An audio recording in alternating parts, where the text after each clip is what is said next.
মার্কিন president Donald Trump দাবি করেছেন, তৃতীয় বিশ্বযুদ্ধ থেকে পৃথিবী খুব বেশি দূরে নয়। একমাত্র তারই নেতৃত্বে এ ধরনের যুদ্ধকে প্রতিহত করা সম্ভব হবে। বৃহস্পতিবার মায়ামিতে আয়োজিত একটি সম্মেলনে বক্তৃতা দিতে গিয়ে তিনি এমন দাবি করেছেন। ট্রাম্পের বক্তব্য অনুযায়ী, যদি সাবেক প্রেসিডেন্ট জো বাইডেন আরও 1 বছর আমেরিকায় ক্ষমতায় থাকতেন, তাহলে এতদিনে তৃতীয় বিশ্বযুদ্ধ শুরুই হয়ে যেত।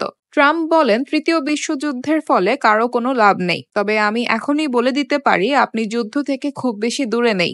যদি এই প্রশাসন আর 1 বছর থাকতো, তাহলে আপনি নিশ্চিতভাবেই যুদ্ধের মধ্যে থাকতেন, কিন্তু এখন তা হবে না। আমি এসে গেছি। ট্রাম্প আরও বলেন, যদিও আমেরিকা সরাসরি কোনো যুদ্ধে অংশ নেবে না, তবুও এই ধরনের সংঘাত বাঁধলে তিনি তা থামানোর ব্যবস্থা নেবেন। তার কথায়, আমরা এই অর্থহীন এবং সমাধানহীন যুদ্ধগুলো থামাবো। নিজেরা এসব যুদ্ধে জড়াবো না, কিন্তু আমরা অন্য যে কারো চেয়ে শক্তিশালী হয়ে থাকব। যদি কখনো যুদ্ধ হয়, তাহলে আমাদের সঙ্গে কেউ পাল্লা দিতে পারবে না, তবে আমি মনে করি না এমন কিছু ঘটবে।